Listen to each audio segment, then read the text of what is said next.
아버지의 숨겨놓은 자식이 갑자기 나타나서 상속재산을 달라고 하는, 사실상 자기가 받은 재산을 토해내는 그런 상황이 되다 보니까 할머니는 좀 안타깝겠죠.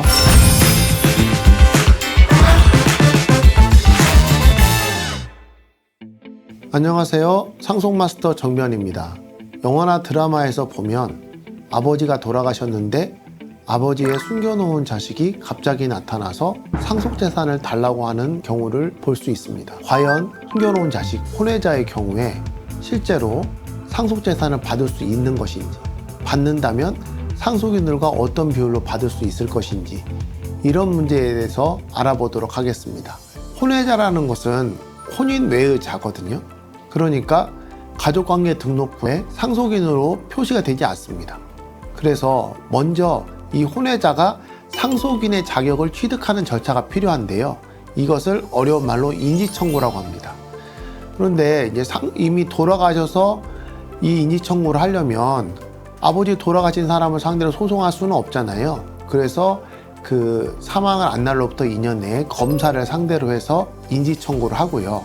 이런 경우에 아버지의 자녀들, 그러니까 배다른 자녀겠죠. 그 사람들과 DNA 검사를 해서 아버지로부터 동일한 유전자를 받은 자녀들이다, 이게 입증이 되면 인지청구가 인정이 되고요. 가족관계 등록부를 만들 수가 있습니다. 이렇게 해서 인지 판결이 확정이 되면 이제는 법적으로 상속인이 된 겁니다. 이런 경우는 상속인이라는 이제 인지 절차를 거쳤다는 전제하에서는 나머지 상속인들과 함께 상속인으로서 상속재산 협의 분할을 해서 받으면 됩니다. 그런데 통상적으로는 인지청구라는 절차를 별도로 거쳐서 확정이 되어야만 상속인의 자격이 법적으로 생기기 때문에 이미 상속재산이 분할됐을 가능성이 많죠. 이런 거에 대해서 법에서는 상속분에 상당하는 가액의 지급을 상속인들에게 청구할 수 있도록 규정하고 있습니다. 이거를 상속분 상당가액 청구라고 하는데요. 만약에 이 사람이 상속재산을 협의 분할하기 전에 상속인으로서 참여할 수 있었던 부분만큼을 나중에 돈으로 환산해서 지급을 하라, 이런 청구인 거죠.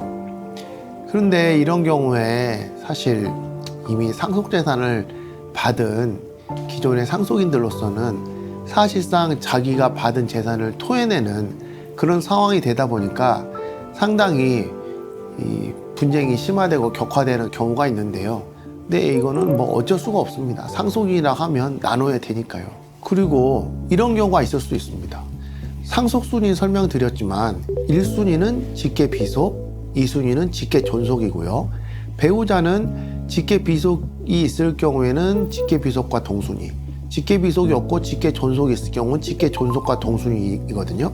그럼 예를 들어서 설명을 드릴게요. 아버지가 돌아가셨어요. 근데 자녀는 없어요. 다만 배우자가 있고 자기의 어머니만 살아계신다고 하면은 이 사람의 경우에는 아들이 없이 어머니와 배우자만 상속인이 되는 꼴이죠. 그러니까 2순위 상속인이지 않습니까? 그런데 뒤늦게 혼외자가 나타난 거예요. 그러면 이런 경우는 어떻게 될까요?